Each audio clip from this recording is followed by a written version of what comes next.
This podcast is part of the Batman Universe Podcast Network, hosted by the BatmanUniverse.net.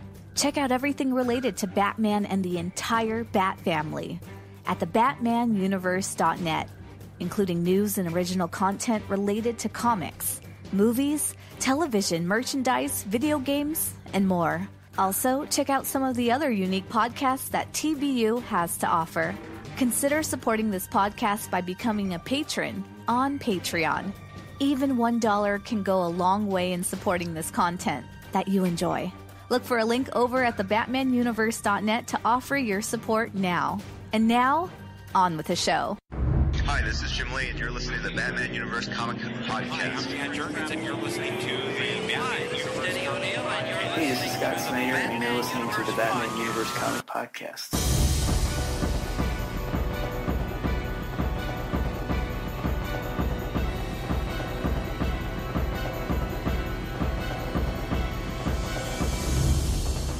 Hello everyone and welcome to the Batman Universe Comic Podcast, episode number 251. I am your host Dustin, and today I have with me... This is Ed. This is Steph.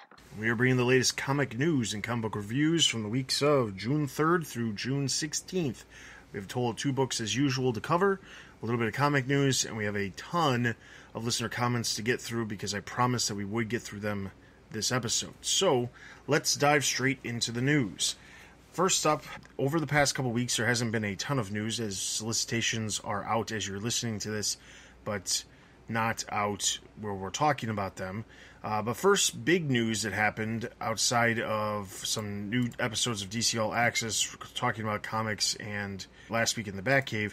The first big news was that on June 11th, it was announced that Jeff Johns' role at DC Comics and Warner Brothers is changing, and he is transitioning out of his role of president and CCO of DC Entertainment, and he's going to start focusing on more creative projects with the company. He created his own production company called Mad Ghost Productions, and what that means when it comes to the comics, however, because a lot of that stuff has to do with the films and things like that, but what that means to the comics is that he specifically stated that he's going to get his own pop-up imprint, which is called The Killing Zone, which will focus on new and more obscure DC characters. Also, one of the projects that it was announced outside of continuing Doomsday and a upcoming Shazam ongoing series was that they confirmed the long running rumor that has never been officially announced but has been talked about by multiple creators that both him and Jason Fabok is working on a Three Jokers series.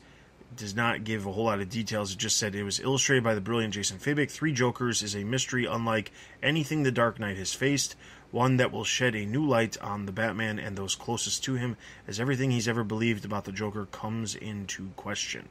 Also on the website, it also lists the long-awaited 3rd volume of Batman Earth 1, which we knew was coming, but is clearly on hiatus, or not hiatus, but it's not coming until Doomsday Clock wraps up because Gary Frank will be drawing that as well. So he's moving on to do a lot more writing stuff. He's also going to be overseeing the Green Lantern Corps film and a bunch of other stuff. He helped co-write Aquaman and the sequel for Wonder Woman, and a ton of stuff in television as well. So honestly, I wouldn't say this is like a punishment for him. I mean, getting your own production company and a exclusive with Warner Brothers is not necessarily a bad thing.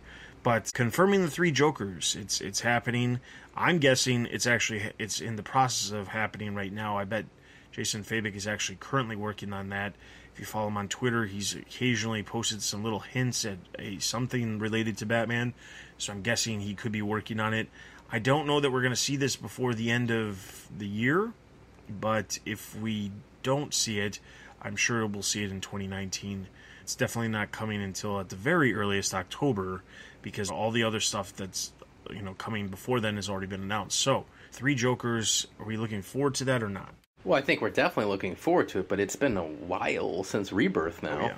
So I wonder if the rest of the world has kind of forgot about it, Yeah, it's weird. I mean, I definitely want to read that story, but, if it's good, but Jeff Johns typically doesn't write bad stuff. It's true.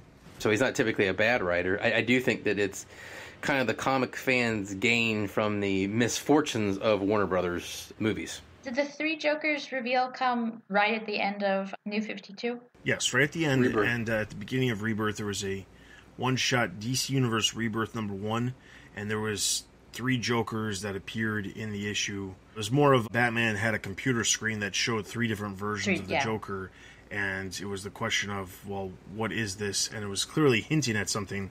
And they've given, like, small tidbits here and there about, like, oh, that's a project that's coming. It's Jeff Johns. Like, plenty of people have asked Scott Snyder and Tom King about it, and they have both said on record, well, that's Jeff Johns. He's doing that. That's not ours. And more recently, they've said that Jason Fabik is, attached to that as well, but nobody officially ever announced it, including Johns or Fabik themselves. So, yeah. That'll be exciting. I think it'll be interesting one way or the other. Mm-hmm. I hope it does happen, because I imagine it's not going to just be a one-shot. It's probably going to be at least a 3 to 6 issue miniseries, leaning more towards 6 probably.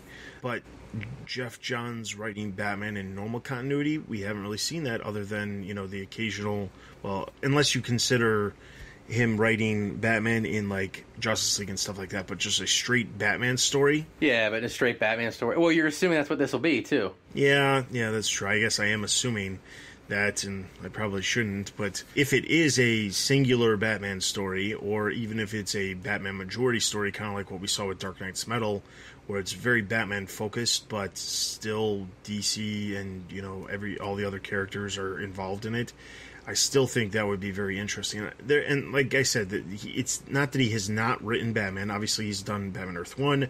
That's not continuity, though. And then, obviously, we also have the Justice League that he was on for a long time, which included Batman.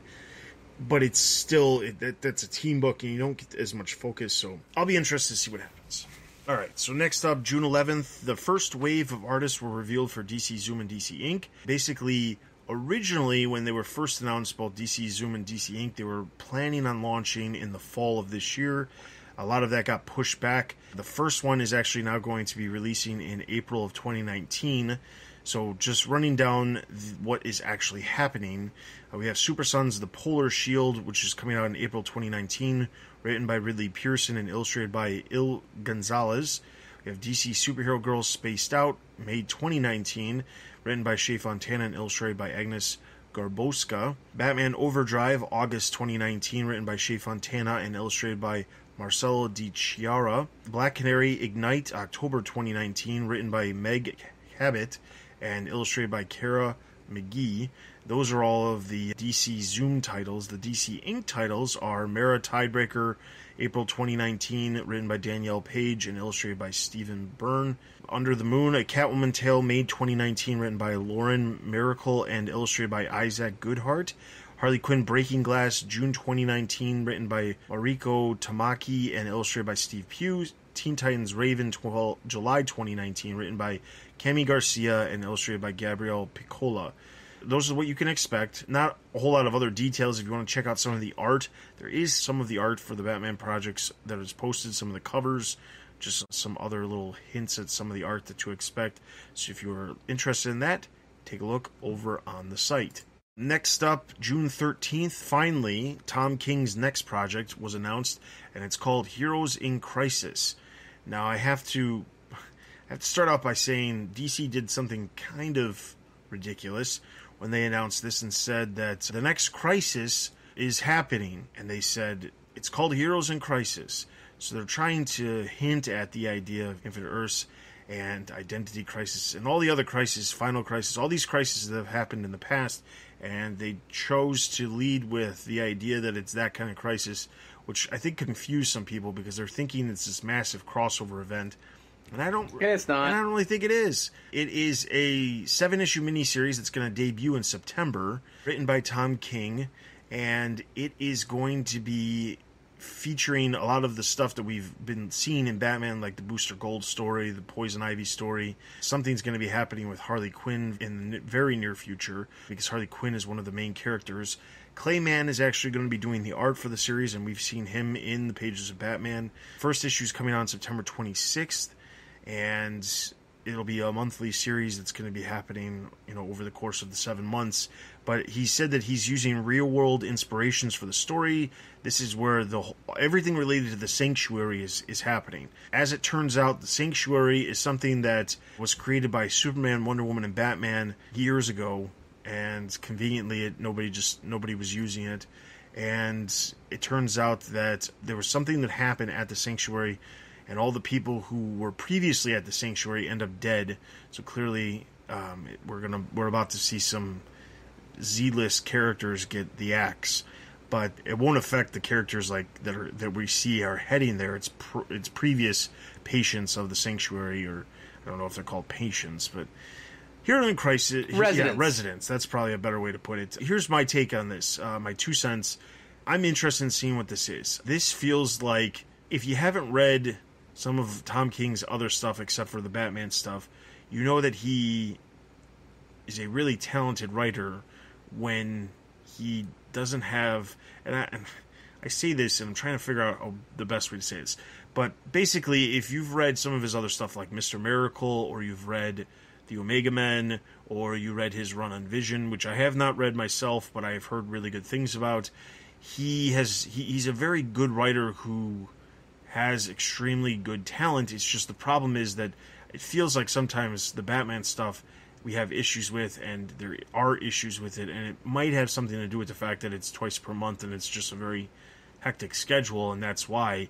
But some of the other ones that just come out monthly have been really, really good, and you haven't checked some of them out, I suggest you do, just because you'll see what I'm talking about. But this feels like, especially with it being a DC Universe focus, where he basically, especially with the cover showing as many characters as it is, there's clearly the possibility that a ton of characters could show up in this series, and it not just be a specific one character story. I think it could be really, really good.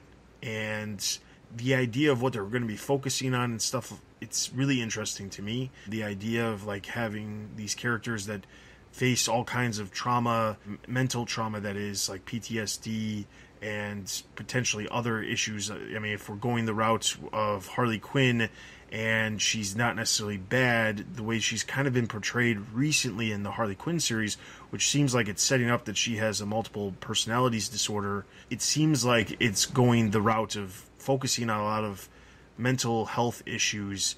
That's something that we really don't see that often. Yes, obviously Arkham is a place for the criminally insane, but you don't really see a whole lot of treatment going on at Arkham. You just see a whole lot of people breaking out of Arkham. So this could be really good. No, I think it'll be good. Tom King does these big things. I think it'll be fine. It's an interesting concept. Like you said, we're going to have a bunch of Z-listers and guys we haven't heard of probably start the arc off by dying, and then we'll see where it goes from here. The only thing I wonder is this going to be something that becomes a major part of DC continuity? Are we going to start having this place where people go to recover, or will it just be this series then, no longer part of the bigger universe? That's a good question. Yeah. Tom King does seem to do a lot better when, like you said, he takes his time, he isn't rushed, and when it is more emotional and more mental health related, he seems to tell a way better story than action and twice a month. Yeah, and the biggest thing is we know that this has been planned for quite some time, because it was originally announced, not officially or not the name of it, but the project itself was announced back in January. Tom King was at a panel at the DC and DC event, and he talked about how he was coming up with this series. So clearly it's been something that's been in the works for a while. The fact that it's only 7 issues instead of 12, that's a plus, because if it has been in the works since potentially January, February of this year, there's a good chance that by the time September rolls around, they'll have a ton of issues already done, so that way they don't get behind and everything can release on time. And I'm not saying that because of anything having to do with Mr. Miracle, there was a 1 month gap. I think there was only just 1 month gap, but that had a lot more to do with Mitch Gerard having a child and needing a month off because of that, which I'm not going to fault the guy for that. But I think that because this is a project that has been talked about and has been hinted at so much in the pages of Batman and just in out there, I think that they've been working on it long enough where it should just flow through, and we should just see 7 issues every month. So that'll be good. All right, next up on June 15th, we were privy to a new redesign that's coming to Batgirl. Batgirl is getting a new costume. She's going to be leaving her Burnside version of the costume, and it's going to be geared more towards the Batman Year One look that she had.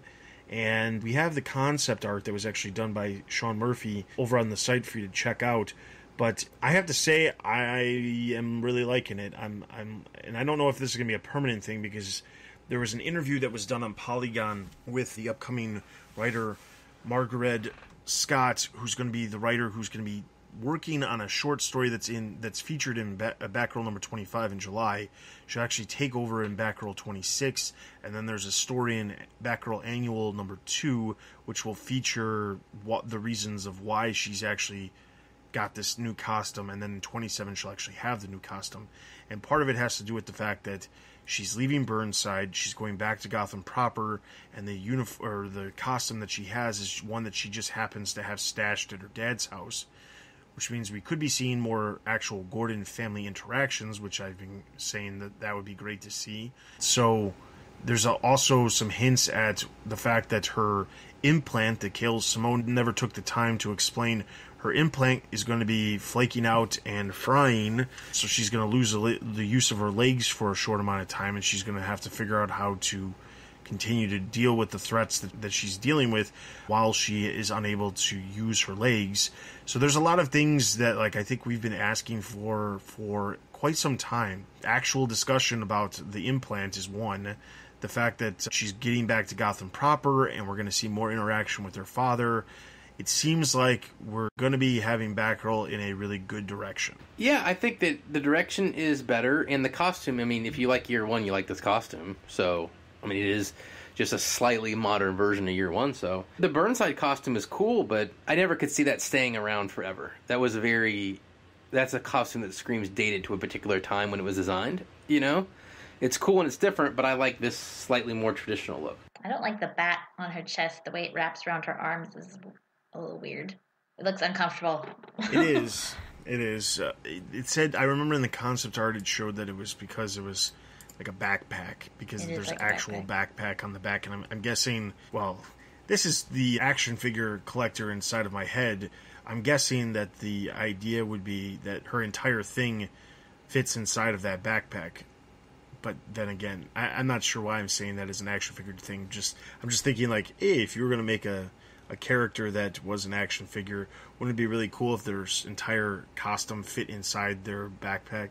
But I don't know that. I'm not sure that that's the reasoning behind it. But okay, all right. But then she'd be running around with a Batman backpack all day long. Yeah, that's true. That wouldn't be that weird. Unless the bat symbol right. actually snaps off of the strap. We'll see. All right, so finally, the last bit of news we have is that DC has provided more details on the Black Label imprint. We heard that it was coming in the fall, and it is in fact launching in the fall. So first up, we have Batman Damned, which is going to be releasing in September of this year. It's going to come out every other month and be 3 issues long. We're not going to be covering it here on the website, but Superman Year One, it will be releasing in November of this year and release every other month for 3 issues. And then later on in December of this year, we have The Other History of the DC Universe, which is the series by John Ridley, which is supposed to be focusing on some of the other characters some of the forgotten characters on the outside of the DC Universe. And that's going to be a monthly series that's going to last 7 issues. So if you remember, this imprint is the one, and I know there's a lot of imprints floating around out there now.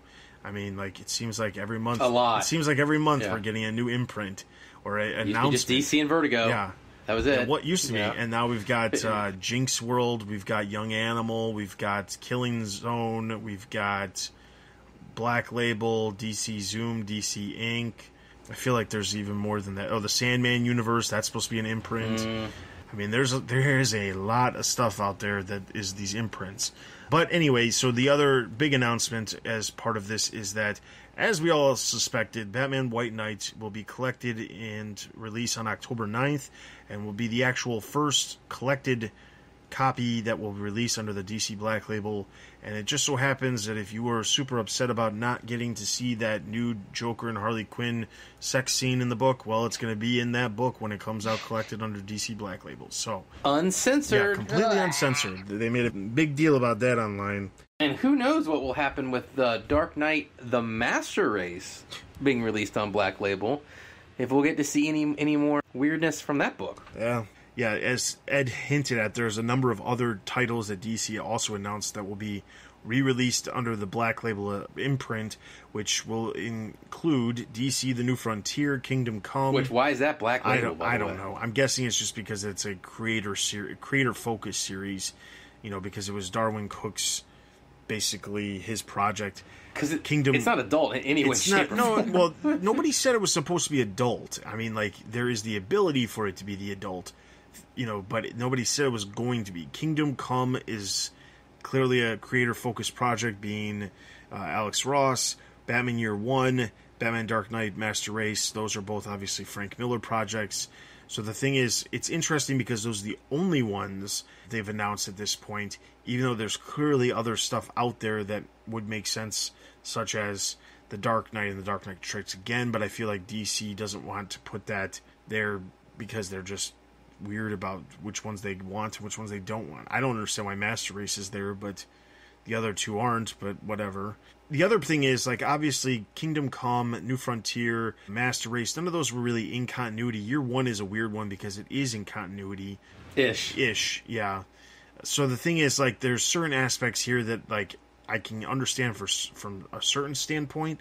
Some of these don't make a lot of sense, but it doesn't matter. The point is, if you have been around comics long enough, you probably know that the DC, originally when Elseworlds came out, Elseworlds started to include other ones that weren't originally under the Elseworlds imprint. Gotham by Gaslight came out way before Elseworlds actually was a thing. So they're basically doing something very similar to that, where they're just going to be putting a new label. What will be interesting, however, is if we see some of those Elseworlds end up in their second imprint. So, yeah. Well, that could be. I am looking forward to the Batman Damned series, though, because that is basically Batman John Constantine Brave and the Bold style team up. So that could be good. All right, and with that is actually all of the news we have. We're going to jump straight into our books and start off with Batman.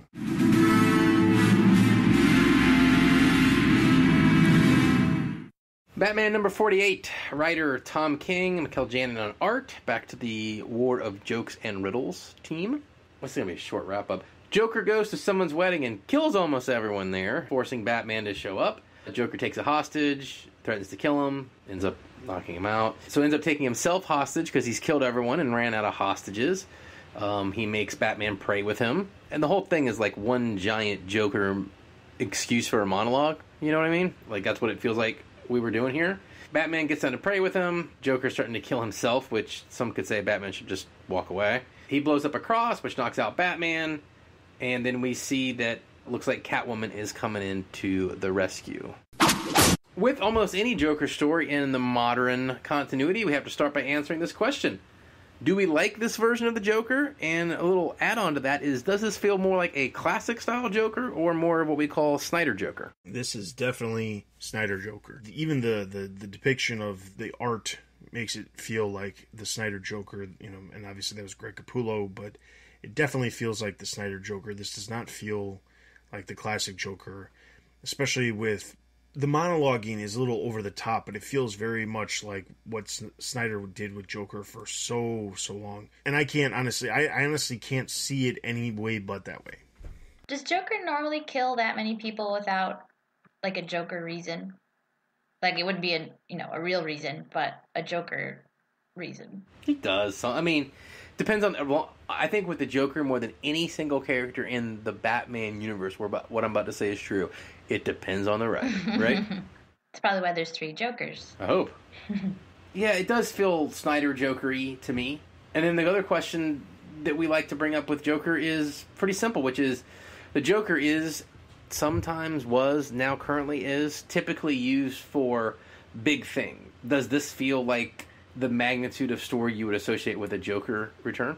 I think in conjunction with all of the preludes and the DC Nation story, it is seemingly, at least, building up to something pretty big. Yeah, I mean, the thing is, it feels as if it's definitely building to something. The problem is, I don't know if the intent is that between all the issues that all the other allies are dealing with the Preludes, and now Batman's dealing with the Joker, I don't know if this is supposed to be like, something's supposed to happen and the wedding doesn't occur because of all of these horrific things that keep happening with all of these villains and this massive thing that's happening with the Joker. To me, it almost feels as if building to something that almost is, you almost can't come back from. The fact that, Batman is seemingly, down and Catwoman goes in to help, it almost is foreshadowing something really bad to happen. But we know nothing's bad's going to happen to her because she at least has a comic series. So, I mean, the wedding could not happen, but she can't die because she's got a comic series she has to headline the same day the wedding is. So yeah, I mean, I guess in the conjunction it does. Although honestly, the DC Nation Joker story I kind of prefer to this, to be honest with you. It's not bad, but it does seem like the whole issue is just kind of an excuse for a Joker monologue, which is not necessarily a bad thing. It's just simply what it seems like this is. So yeah, other than that, I didn't have a lot on it. I think that the meat of the story is going to happen between Catwoman and Joker, to be honest with you, which should happen in the next issue. Did you find yourself yelling at Batman to just punch him? Or just let him die. Just let him I'm going to kill myself. Okay. Yeah. Or I don't know, it seems like so many times Batman was right next to him. It's like, just punch him out, and then everything will be fine. Or taser him or anything. Put him in Use prison. one of those awesome gadgets that for some reason Tom King decides to never use. Yeah. Yeah. And just real quick, so the art, Mikel Janin, good stuff. I don't really like this. It's very War of Jokes and Riddles. Yeah, I don't really like this version of the Joker the way he looks, but it's not as if he's doing a bad job with the art. I mean, it's great. The scene of the church leaves a lot of things out there that you wouldn't otherwise get. It's a very unique setting that obviously works for the story because of what's happening, but also as an artist, I'm sure it's nice to be able to do something a little bit different than, the streets of Gotham City and the grunginess of that. So, or Arkham Asylum and its grunginess. Yeah. So, props to Mikel Janin. All right, so this issue I'm going to give a total of 3 out of 5. 3.5. I don't dislike it or anything. I said 3 out of 5. Over on the site, Ian gave it 4 out of 5, so that's going to give Batman a total of 3.5 out of 5. Batarangs. Let's move into our next book, Detective Comics.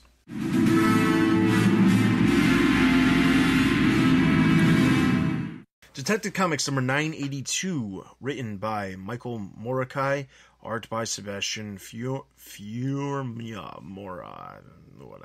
I know I said that wrong. You got it. Nailed it. Well done. We open with a disheveled man suspended upside down in a Gotham sewer with Batman interrogating him about where a specific boy is. All the while, Batman contemplates that he could have been this man. He could have been desperate and homeless. He could have let himself go to be one of Gotham's forgotten. Due to his parents' death, he could have quit on life, but instead he forged himself into a weapon. Instead of falling into the life of a broken man, he arose as Batman. Bruce talks about Gotham's redemption plan and others' opinions on how to bring Gotham out of the shadows. Some suggest that Gotham should just consume itself. There are many individuals and groups who want to speed up Gotham's downward spiral and seize what is left when Gotham crumbles.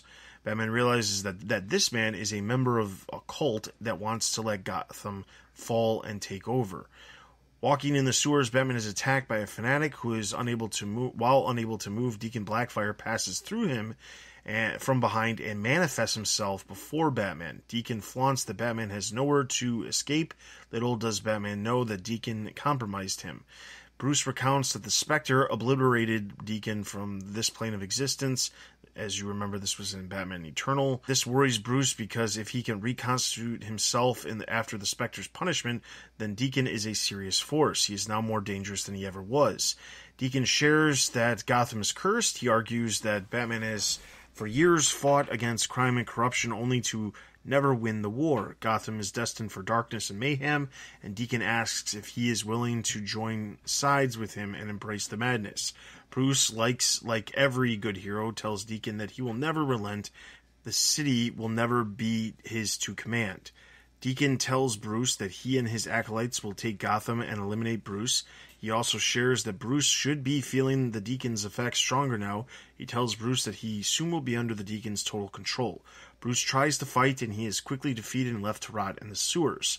Bruce wakes up and sees a world on fire. Bruce knows that the destruction is due to Deacon, and although he is discombobulated with this Gotham, he knows that Batman is needed. In the streets, an adult Joshua raises his axe and declares that Gotham has worshipped a false god, Batman, for far too long. He tells the masses that the hour is at hand and the future is in their grip. They can take back their city from Batman. As Joshua swings his axe down onto the bat signal, Batman stops him. He tells Joshua that he will not win today, and Joshua retorts that he is outnumbered. At that moment, the mob surround and attacks Bruce while being beaten. Batman calls out for Robin.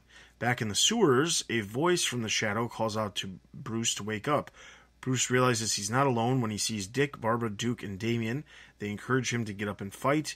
They tell him that he has never let them down. They tell him Deacon is wrong because Bruce has made each and every one of their lives better. With their support, Bruce gets up to complete his mission of saving the boy. Dick tells Bruce to remember Gotham and every inch of it. He remembers that the sewer system had renovations scheduled but were abandoned years ago, yet the wall in front of him is new. He punches through the wall and arrives where Joshua is held. Bruce uses a flashbang to blind Deacon's followers and quickly incapacitates them. With Deacon's forces now disabled, he does not have the necessary strength to take over Joshua's body. Thus, with no power source, Deacon's incorporeal form fades away. Now safe, Bruce and Joshua await for his parents to arrive by watching the sunrise on the roof of a skyscraper. Alright, so two things. One, if Steph will ask, I want to ask this is more pertaining to your point of view. As a reader who is newer to comics, who probably hasn't read Batman Eternal, did you know what the heck was going on with Deacon Blackfire? I didn't, but I mean, I've read enough science fiction stuff to, get general concept of Ghost Bad 1. Yeah, I mean, the thing is, it's interesting because this picks up on a story, and I'm not saying Batman Eternal was bad. It had its moments that was good, but there was a lot of different stories that were happening in the midst of Batman Eternal, and one of them was dealing with the Spectre, and Batwing just happened to be along for that story. But Deacon Blackfire was focused. Deacon Blackfire is a character who's popped up here and there over the years, but that was really the first time he was featured in a larger story, and he had a pretty significant presence, and it was pretty crazy everything that happened the way it did. So it's interesting to bring back that story, because that was 4 or 5 years ago at this point. I want to say at least 4, because it was in the first Batman Eternal, not the second one, and that had to happen at least. I mean, we've been in Rebirth for 2 years now, so it had to happen, back before even DCU. So yeah, I mean, it's been a long time, so it's interesting to go back to that, even though if we're not necessarily going back to it, and it's just the idea of him being able to, him being out there as the spirit form who takes over bodies. And it's very reminiscent to what we see with Deadman, so it's not like it's an impossible thing. But I thought it was kind of interesting to go back to, a story and at least reference a story that has happened so long ago, especially when a lot of these one-shot type stories where it's just one issue, one and done type story, those issues don't tend to focus on something like that. It's like a very, very concentrated story where we don't necessarily we haven't had to read a bunch of other things. So, I mean, it's interesting, the idea of this working, because I'm sure there's a lot of people out there who might not even know who Deacon Blackfire is. I mean, obviously he was in a very big, or a very major story with the Cult, but I'm sure there's people out there who haven't read that either. And if you haven't, I suggest you do. That's a mistake. Yeah, because it's a really good series. But yeah, so I thought that was kind of interesting. The other thing I wanted to talk about real quick was the idea of the characters that appeared to him when he was out of it. So we had Dick, Barbara, Duke, and Damian. And there was a conversation that started up on Twitter between myself and a couple other people about why they chose to use these specific characters. There was people who were concerned of like, well, why didn't you use like Steph and Cass or even Tim Drake or Batwoman? Why weren't those characters used? It doesn't make a lot of sense. And, you know, the responses that were given were basically, well, you know, these were the characters that I had to use because we don't always get to choose which characters we're able to utilize when we're writing a story. Now, and when he's hallucinating? Exactly. That's the thing that's extremely strange about this. And I will say the writer was the one who said, the actual writer, Michael Morikai, was actually the one who said that he couldn't, these were the characters he was able to utilize. That wasn't somebody else. It was him who said that. So the thing is, it's one of those things where that's a very strange group of characters to specifically be told, well, these are the ones you can use, but nobody else. So I kind of was thinking about this, and maybe I thought about this a little too much, but I'm thinking to myself that there's two possibilities here. The first possibility is that this one and done issue was meant to fill in whenever it needed to be filled in. It wasn't something that was just put together, you know, in the last couple months. It was something that was put together a while ago. And if you remember correctly, Tim and Cass and Steph and even Batwoman to a degree, all of those characters have either been off the table where they're not interacting with Batman or they're not featured in other series. And the thing is, I'm not debating that some of those characters should have showed up, but if this was written at a time where Tim Drake was still, you know, quote unquote dead, or Batwoman was out on the outs with the family, or Steph had her, she was on the outs with the Bat family, or Cass wasn't really intended to be used at the time. Maybe that's the reason why they specifically chose these characters. This feels like with those four characters appearing in the thing, in the hallucination, that it's very, very time based to be happening sometime in the neighborhood of, you know, like a year ago or something like that. I don't know if it was written a year ago. I have no idea, but that's my only guess as to why those four characters were featured. My other possibility is that that editorial said, well, the other idea was, if you remember correctly, when we talked about last issue of Detective Comics, how we've talked about this multiple times during Detective Comics, how the issues themselves, they have a tendency, like we felt like Tynan's run was condensed greatly, and there was other things that were probably meant to be in. I'm sure that Batwoman was meant to be not, you know, on the outs of the family for a longer period of time-wise, because he needed to wrap up the stuff that he was doing. It didn't happen for more than like 2 issues, but she was probably supposed to be on the outs for longer. Tim Drake could have potentially been dead for longer, and that whole story could have happened at a different point. So I'm guessing it had something to do with one of those two reasonings. Your guys' thoughts? It's just one panel, though. Like, I read this not knowing that whole backstory, and I was so confused. It's like he literally just broke up his band of Merry Batman, and the 4 people in this panel had nothing to do with the rest of the book, other than the trial of Batwoman. Yeah. And it just seems like one panel is something they could squish in at the last second. Maybe he didn't explain it to him properly. I mean, I'm being serious for a second. Maybe he didn't explain to editorial it was a hallucination.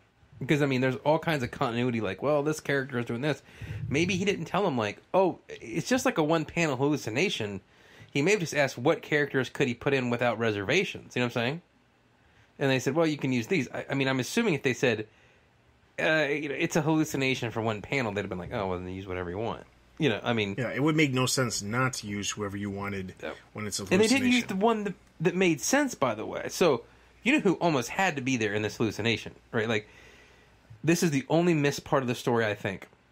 The person he should have had in the hallucination that he should have saw was Jason Todd in a Robin costume. Because of the connection to the cult, right? Like, think about it. Jason Todd was Robin for a really short amount of time, right, Dustin? Yeah. The only real memorable story, except the one where he gets killed, is the cult. Yeah. Is the cult, right? Like, it is the one shining moment where Jason Todd saves Batman, right? So not using it. Do you see what I'm saying? Like, I know it's like deep dive type stuff, but he's already doing a deep dive in and of itself by using this character and not really leading up to the explanation as to why this character is being used. And this feels very cultish, and I mean that in nothing but a compliment, right? Like even the font for the title page, the Demon of Gotham City, it's the same font used in the Cult, right? The art echoes the Cult. It's in the sewer. Like, it very much... I mean, I understand what you're saying about Batman Eternal, of bringing Deacon Blackfire back, but this feels more related to the Cult to me, in style choice. Do you know what I mean? Oh, yeah. Like, and I think if they had just put Jason in there, I think it would have been a great wink-wink to... And he was obviously, like, giving a giant wink to the Cult, not just the Deacon Blackfire. The art choices, you know what I'm saying? Like, so... Not putting Jason in there in a Robin costume was, again, it's not like destroy the story or anything for me, but I think that would have been fun. Yeah, I think the other problem with this is that this is another perfect issue where maybe it was meant to be a one and done and just be placed wherever it needed to be, but it could have worked so much better if there was some editor's notes. Please see Batman Eternal. Yeah, please see Batman Eternal for the story about Deacon Blackfire and how he became this spirit. Or please see the Cult for any of this. Any of this stuff. The problem is, they're not referencing it because they're so hesitant about whether or not something is in continuity, and it's so annoying. Just break the habit, DC. Let's just get into the habit of doing editor's notes. I know some of the books are doing it. Just do all of the books. Either that or we have a massive problem because the editor of the book doesn't have any idea the history of the characters, which is a big problem. Well, and don't you think, too, if there was a note that said, if Deacon Blackfire was introduced in Batman the Cult, available in trade, don't you think that, I'm not saying it would have sold 1,000 copies of the Cult, but maybe 10, 20, 30, you know what I'm saying? It would sell something. You put it on sale on Comixology shortly after, and same thing with Batman Eternal. You could do the exact same thing. I mean, I'm sure it would do something. Like, those editor's notes cannot be that jarring to an issue where you cannot do them. They're not jarring at all. No, I know that. I'm just saying, there's a reason why they're not doing them. Okay, but who does they did editor's notes for decades. And now they're just not doing them at all. And I know we've talked about this before, and I know we've brought it up and had discussions about it in the comment section of the episode. But, seriously, it's just something that needs to start happening. Somebody needs to, write a letter to Jamie Rich and say, hey, you're the group editor now. Mandate that your editors start using editor's notes because you could potentially sell more stuff if people were knowing what to go read. And I don't see the drawback. I don't. Right? I don't see any drawback. I mean, the only problem is the only thing I can think of is that they are too hesitant about nailing down whether or not something's in continuity. And the thing is, just get over it and just deal with it. I mean, how long in the New 52 do we have to hear Scott Snyder saying, everything is still in continuity. All those stories that you love happened, even though we're somehow trying to make them all happen in 5 years. It's just... That was tiring enough as it was, and ignoring the back continuity of the characters was ridiculous. But now we're at the point where it just needs to happen. This is ridiculous, especially now we're embracing a lot of the history of the characters, and we have the history of Deacon Blackfire and this newer version of him based off of a comic series that occurred. It just needs to happen. So, despite my concerns about the way the editor's notes, I'm not going to say by any means that this was bad. It was actually a good issue. I'm going to give it 3.5 out of 5. Yeah, I'm going to go 4 out of 5 on it, just because I do love the Cult. It's one of my favorite stories, and this is such a giant wink to the Cult that I got to give it a good rating. I was a naughty podcaster this week, and I read it about an hour before we recorded, and I gave it a 2.5 because I was so confused. And then I went through it again. I was like, oh, some of these are hallucinations. That makes so much more sense. And so I bumped it up to a 3.5 because that fixed it for me, knowing that. Oh, and don't feel bad. I have notoriously read a comic during the news section before, so don't feel bad about that at all. All right, and over on the site, Tony gave it 4, so that's going to give Detective Comics a total of 3.5 out of 5 Batarangs. That is all of our in-depth reviews. Let's head over to the site for Greater Gotham.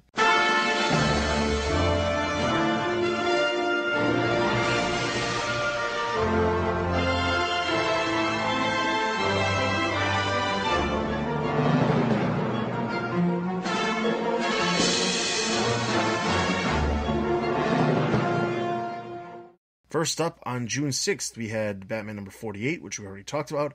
Batman Prelude to the Wedding, Nightwing vs. Hush, number 1. Batman's bachelor party is interrupted by Hush, who faces off with Nightwing. This is by Paul. He gave it 1.5 out of 5. I'm going to give this a neutral, and we're going to talk about the preludes after we get through Greater Gotham. Thumbs down. Thumbs up. I liked it. Nightwing number 45. Nightwing wakes to find himself in bed with Barbara Gordon with no memory of the previous night as a new technological threat to Bloodhaven grows.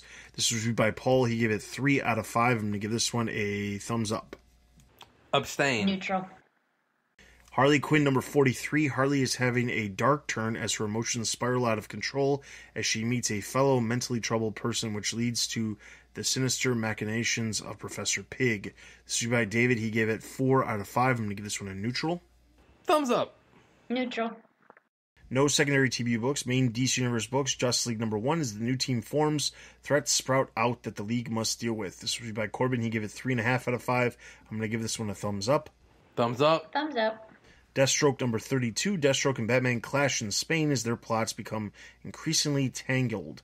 This is by Ian. He gave it 4.5 out of 5. I'm going to give this one a thumbs up. Abstain. Thumbs up. Secondary DC Universe books. Bombshells United number 19, which includes digital chapters number 37 through 38, which is the final issue of the series. The Bombshell versions of Batwoman, Joker's daughter, Harper Robe, Tim Drake, Beck Kane, Kathy DeQuince, Alicia Yao, Nell Little, Harley Quinn, Poison Ivy, Batgirl, Talia al Ghul, Black Bat, Batman, and Catwoman all appear in the issue. The Man of Steel number 2, Joker and Vicky Vale appear briefly in the issue. And The Unexpected number 1, Killer Croc appears in this issue. Moving over to June 13th, we had main TBU books. We already talked about Detective Comics number 982.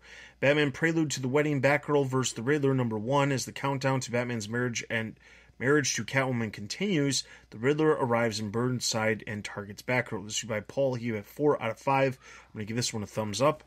Boy, I'm going to go neutral, but I can see where the thumbs up would come from. I'm going to go neutral too. Red Hood and the Outlaws number 23. Ma Gun's secret package sends Jason on a trip down memory lane. This lane is not leading to his own memories, though, but those of his father. This is by Jessica. She gave it 4 out of 5. I'm going to give this one a thumbs up. Thumbs up. 2 very emotional thumbs up. No secondary TBU books. Main DC Universe books. Titan Special number 1. Dick Grayson recruits a new team that aims to help the Justice League. This is reviewed by Corbin. He gave it 1.5 out of 5. I'm going to give this one a neutral. Jeez, Corbin. Abstain? Yes. Thumbs up, and it was full of editor's notes. You should give it points just for that. I should, but the problem is when you have an oversized book that literally has as many artists as this one had, I have a major problem with that. I did notice that. That was a little annoying. Suicide Squad number 43 with Cobra agents in front of them and the rest of the Suicide Squad closing the gap from behind. Deadshot starts to wonder if Batman truly means to help him at all. This is by Bob. He gave it 2.5 out of 5 and gives one a neutral. Thumbs down. Thumbs down. Secondary DC Universe books. The Immortal Men number 3, The Batman Who Laughs, appears in this issue. The Man of Steel number 3, Batman appears in the issue. New Superman and the Justice League of China number 24, which is the final issue of that series. Robin Bot and the Batman of China both appear in the issue. Sideways number 5, The Batman Who Laughs and the GCPD appear in the issue while the story continues to take place in Gotham City. Wonder Woman number 48, Batman appears alongside the Justice League in the issue. Finally, trades and hardcovers that released over the past 2 weeks include Batman the Rebirth Deluxe Edition Book 2 hardcover, Dark Knight's Metal Deluxe Edition hardcover, Gotham City Garage Volume 1 trade paperback, Elseworlds Batman Volume 3 trade paperback, Infinite Crisis Omnibus New Edition hardcover, DC Young Animal Milk Wars trade paperback, and Teen Titans Go, their greatest hijinks trade paperback. So that is everything that released in the past 2 weeks. Let's quickly discuss the preludes. So first up, we had the Nightwing vs. Hush one. there was some big disappointments. Ooh, boy, from this one. First up, for whatever reason, the only people who attend Bruce's bachelor party are Nightwing and Superman. Strange. Yeah, very strange. And of all places, they go to Batburger. So it wasn't like they went to a strip club and they couldn't bring some of the younger, male allies of Batman. No, they went to a burger joint. Maybe they were going there next. I don't know. I don't know what's going on. They were going to go fishing. I don't know. I like, anyway, so they go to, yes, they were, that's right, they were supposed to be going fishing. That's exactly what was supposed to happen. Interdimensional fishing. Yes, and so Hush shows up, and Hush decides to fight with Nightwing about the fact that Hush should be the best man in Bruce's wedding because Hush is the best friend of Bruce Wayne. And I guess we're going back to that. Sure. I guess we're going back to that ridiculous thought of they've been friends since forever, and they, that whole suicide thing that I don't even. But let's just put it this way: it was not very enjoyable. And the other problem was that at the end, Bruce just randomly tells Dick, "Oh, sorry, you're not the best man anyway. Superman is." I will say this: I thought that the start of it, going to the burger joint, although they should have had some more friends with them, I thought that was kind of cute and enjoyable. Like when they come in, it was as soon as the interdimensional crap started happening. Like I started reading this and I'm like, okay, this is kind of cool. And the joke about, hey, nice costumes, like that was kind of, you know what I'm saying? Like these are supposed to be one-off specials for the wedding, and it started off cool. Then this whole interdimensional Hush / swimming pool fishing thing happened, which was a bit of a mess. And then I thought the ending with Dick was actually okay because he explains it and Dick can understand that's true. Like, your best man is your best friend, not the de facto adopted son. Yeah. Right? So, and then like, hey, let's hang out sometime. Yeah, I like that. Like, I like the beginning and the end. It's just the middle is a total mess. I agree. But the thing is, the precedent I think set by the first one was this is more a character study of whoever the good guy in the verses is. And so I ignored Hush because I don't... Was Hush in New 52 at all? During Batman Eternal. Eternally shows up, right? Yeah. So basically we know him from pre-New 52, and he's totally... Unless he's completely psychotic, which he might be, like, he's totally out of character. But I don't feel like he's... I feel like this is definitely the Batman Eternal version and not the pre-Flashpoint version of the character. And then the other major glaring issue with this is... Well, okay, I guess it's not... If within the context of the issue, it's not something that would be glaringly an issue. But there was a tweet that happened to get posted by Tom King 3 days before this issue released, where he explicitly answered a question and quoted it so that all his followers would see it, that said all of the details of who's the best man, who's the maid of honor, all of that stuff isn't going to be revealed until the actual wedding issue.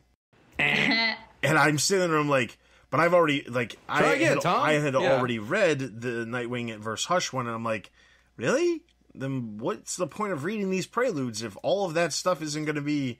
If all of this stuff that that people keep asking questions about the wedding about, I mean, like, literally we have a dress and we have the date that we know it's supposed to be happening. That is the only thing that we know what's happening. We didn't even know it was Batman marrying Catwoman and not Bruce and Selina up until the preludes came out. So, like, there's a big glaring problem. And don't start me on that stuff. It goes back to the filling in the gaps here, because it's one of those things where it would have made more sense to explain to us before we got that Joker story in DC Nation that it was Batman and Catwoman getting married and not Bruce and Selina, because then it would have made sense as to why the Joker knew about the wedding. Although I don't know why everybody's talking about it. I don't know why this would be the talk of the town. Hey, everybody! Did you hear Batman's getting married to Catwoman? Why would everybody even know that? Like, did the Justice League put out a press release? I don't know. Like, don't start. Just don't stop. Don't make me talk about it. Yeah. So, then moving into the next one, and the reason why I gave this one a thumbs up. Good. So this is the Riddler versus Batgirl, and there's a couple of things. One, I think it was really smart to pair. Like, initially when I heard Riddler and Batgirl, I was thinking it just seems like a weird team up or a weird pairing. But I guess the entire intent was to, have the wits and intellect, facing off against each other. And in that regard, it makes actually perfect sense. And it actually makes me kind of want to see a Riddler story where it focuses, or, Riddler story in the pages of Batgirl, just because Riddler is all about being the smartest person in the world, and Batgirl is clearly probably the smartest person in the world, or one of them. Yeah, at least one of them. So the thing is, I would love to see that, and that's what I kept thinking as I was reading this. This is really good. I kind of want to see a longer story, or a more in-depth story with Riddler as the bad guy, because I know that obviously they've crossed paths before, but this is one of the few, this just made me really think, man, I would love to get a really cool 6-issue story arc that features Riddler as this huge threat, and we've got intellect versus intellect. So there was that part of it too. Also, the death trap stuff was, that's very Snyderish, because that wasn't really something that we saw that much of prior to Snyder really doing it in Zero Year. You mean the homicidal Riddler? Yeah, the homicidal Riddler, where he's all hell-bent on killing people and using these death traps, similar to, I guess, Jigsaw from Saw. But yeah, that's definitely a Snyder thing, because that wasn't the case before that, and that was one of the aspects I was not appreciative of. So it's kind of weird, because it feels like Tim Seeley is living in the New 52 when he's writing some of these characters. But this, not all of them, but it feels like especially some of the characters they're using, and the versions of the characters they're using. Lest we forget about how the Riddler was portrayed in the War of Jokes and Riddles, which is firmly in Rebirth. Homicidal maniac. It's true. I did kind of forget about that. We just had the thing with the Poison Ivy story a couple months ago, where we showed Riddler killing even more people. Yeah. But I feel like Tom King is, in some ways, I don't know why I forgot. He's following the lead of Snyder. Yeah, I know that's what you're going to say. Yes, exactly. Yeah, no doubt about it. Yeah. So. Yeah, you're right. But what did you guys think of Hush and Batgirl? There wasn't. You mean Riddler and Batgirl? Yeah. That's exactly what I meant. I don't know why I said it, but yes, I meant Riddler and Batgirl. It's fine. I thought he was a little obsessive with her, to be honest with you. He's got that quirk in his personality. Listen, I love the Riddler, and I do think that, how many times have you heard this? What Batgirl / Nightwing / Jason Todd / Damian really needs is their own Joker. Right. How many times do we hear that? Yeah. Right? Well, if you're not going to use the Riddler in a way of consequence in Batman, then I would love to see her loaned out to Batgirl to become her de facto Joker for even an extended period of time. I think it'd be fantastic. It's a great idea. I really enjoyed, even though I totally see the failings of the first two, especially the Hush one. I did love the relationship between Damian and Selina in the first one, and then Dick and Bruce in the second one, even though Bruce never takes his cowl off. That drove me nuts. But in this one, it's so removed from the wedding. All you really have is Riddler going, I could have a relationship with a hero. No, I couldn't. Ha ha. I don't know. It was weird. So for that, I gave it a neutral. It was fine as a comic, but as far as a wedding prelude, it didn't really seem to fit. It didn't get. It was there was nothing about it that I went. I think me and Steph are kind of the same. There was nothing about it that was this is trash. It just was okay. Yeah. You're a Riddler fanboy, you know that. Yeah, I know. You are. Yeah, but it's because I like the intellect. It I like the Riddler a heck of a lot more than I like the Joker, because the Joker, even if they both are in this version of things, the homicidal maniacs, I just feel like the death traps and the trying to actually outsmart people. He was Jigsaw. Yeah. I don't like that part of it, but outsmarting everybody is something that I think is really cool. All right, so those are the preludes. We've still got one more left. Red Hood is the next one.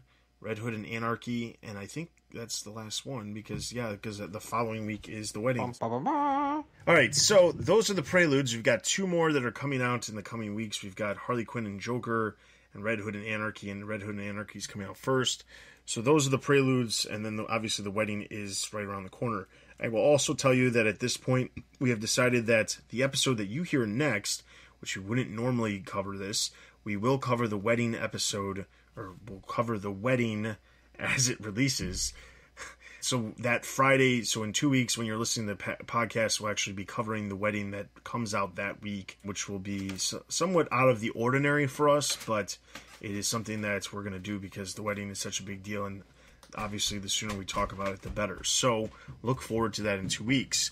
So real quick, before we get into listener Q&As, I want to go through our Patreon supporters real quick. Thank you, Lisa, Jerry, No Deuces, Stephanie, Ian, Robert, Anthony, Emil, and Don, and Rob. Thank you very much for all your support on Patreon. Just as a heads up, if you are currently supporting us on Patreon, I'm pretty sure I said this in one of the previous episodes, but we are working on reworking some of the stuff that we have on Patreon, reducing the number of tiers that we have, and increasing, I should say, the rewards that you can actually get. Some of the rewards that we've determined we're going to do are some special comic reviews, so reviews that of books that we don't normally give in-depth reviews of. We also are going to be doing some random conversational pieces related to Batman in general. It doesn't necessarily have to be a comic situation, but a random topic in general that will be discussed that relates back to Batman in some way. So that's some of the rewards that are coming.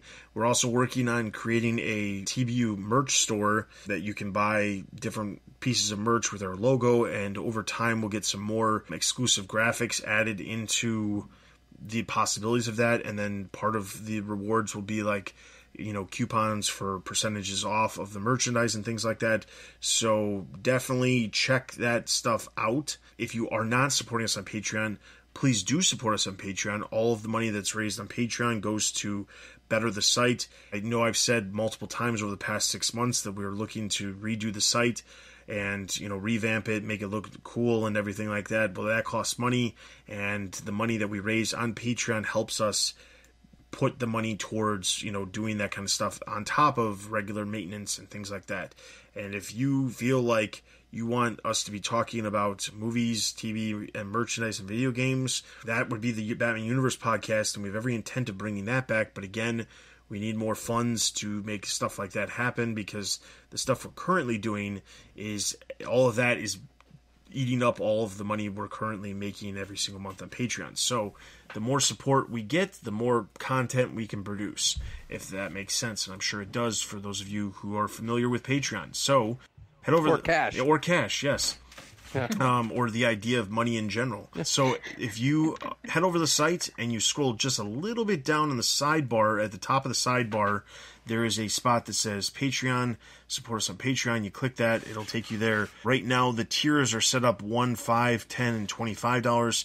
We're going to be changing those around. It's most likely going to be $3, $10, and $20, but I haven't finalized that yet. We're just working out the kinks, but the idea is even $3. We're getting rid of the $1 tier just because the fees that actually are associated with a single $1 thing, it's actually too cumbersome. So we're gonna pay you to be our Patreon, basically.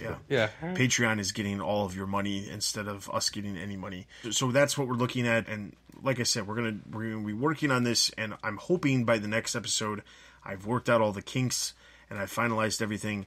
But just keep in mind that we won't have time to talk about it, of course, because we'll be talking about the wedding. But we will have yes. We might just say, hey, check it out. But there's a lot going on in the next episode. But that being said, if you're currently supporting us and you get a notification that the tiers have changed, you may need to go back in and just re-up in one of the new tiers. You'll still be supporting us. It just won't be at any of the tiers that actually have any rewards until you go back in and re-up in the normal tiers. So that being said, I strongly suggest you guys check that out. So that is that. Now we have a number of comments that we have to cover.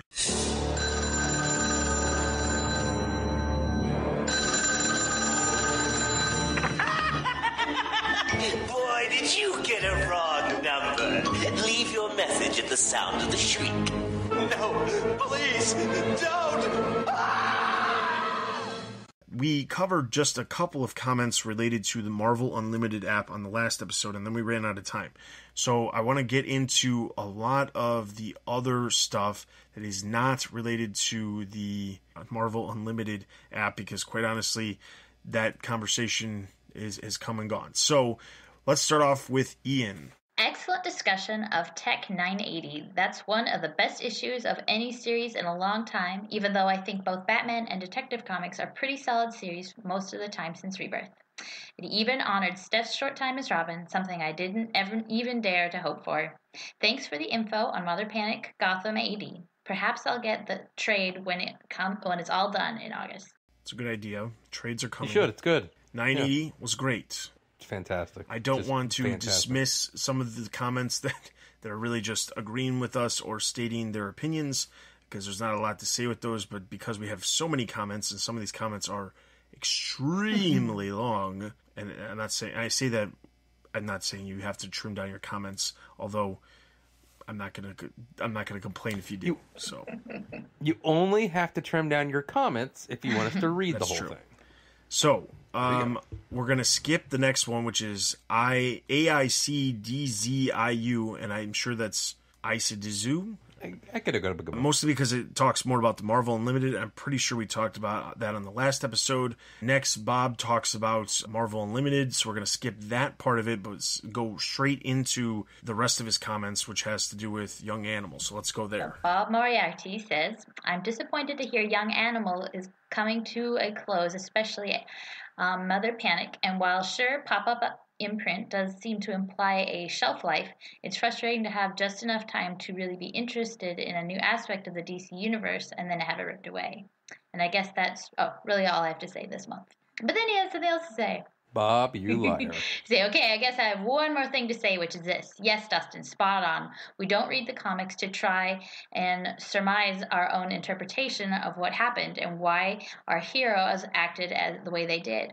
While I think King probably views this as a thought-provoking standpoint, it comes off as the opposite, seemingly like lazy writing. While self-exploration of the minds of characters is maybe an interesting tool in some forms of writing, it has no place here. This is a contingent universe, and we need to know on some level exactly what happened. Okay, rant over. Signed, Bob. All right, so yes, we all hit off right there. Right there with you with Young Animal. Obviously, I'm not gonna elaborate on this because I know there's a couple of other people's comments that are going to talk about this off panel land that we all hate, but I guess there's some people who actually like it. So let's keep. So Bob, I definitely agree with you. You already knew that because you said that I was spot on. Well, so quick thing on the Young Animal stuff. Who wouldn't like to see Violet, Mother Panic, with Jason Todd for a story? Come on. Yeah, I wouldn't be opposed to that. That would be cool. So I think it would be really cool if it was like, hey, well, not. I don't really want the version of her now. I want the original version. The original version. But if the original version came back and it was in Gotham, and they were kind of like, hey, Batman comes to her and is like, I get that you're operating here, but let's have you operate with somebody who has a little bit more knowledge of how things work around here. And her and Jason? And her and Jason, it would be pretty amusing. That'd be fun. That'd be a lot of fun. Yeah. All right, so next up comes from, we get a comment from Theo. Theo Wright says, long-time listener, first-time commenter. I've been pondering this a while. Every few episodes, Dustin has mentioned that these interludes that seem to come up in King's run, and he theorizes that it's King just trying to fill the space to get to number 50. Is it possible that it can be more than that? I've noticed these fluff issues not only in Batman, but in other books as well as during the runs. For example, Brian Hill was supposed to start his arc in Detective with number 982, but has just been pushed back to another few issues. Another example includes Bizarro being a genius for entirely too long in Red Hood and the Outlaws. Fluff issues seem to have popped up in The Flash and Wonder Woman as well. Is it possible that the real culprit of all this is Doomsday Clock? From the beginning, we've been told that the DC books are all supposed to catch up to Doomsday Clock by the time it ends. That was the story from the start, but since then, Doomsday Clock has now gone to every other month, and there was some rumor at one point that even May's issue would be delayed until Johns came out and said it would be released on the 30th. Technically June, in my opinion. So is it possible that the writers are creating these sometimes good, sometimes WTH stories because DC is telling them that they need to slow things down to keep Johns and Franks from rushing? Well, I'll say this. It is entirely possible that is the case, that Doomsday is the real culprit, but I don't believe that's what's happening with Tom King's stories. And here's the reason, because if the wedding was supposed to happen with issue 50, there's no reason we should have had any of these standalone stories in between the engagement and the actual wedding that didn't relate to the wedding in some way. The Booster Gold story, as ridiculous as it was, the placement of it made no sense.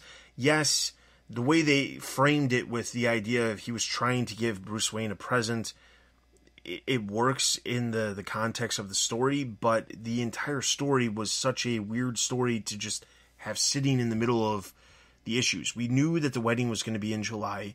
Doomsday Clock did not affect when the wedding was going to happen. Tom King had said from back at like New York Comic Con before Doomsday Clock was delayed over and over and over again, was that, you know, the wedding was intended to be in Batman number 50. So that didn't change.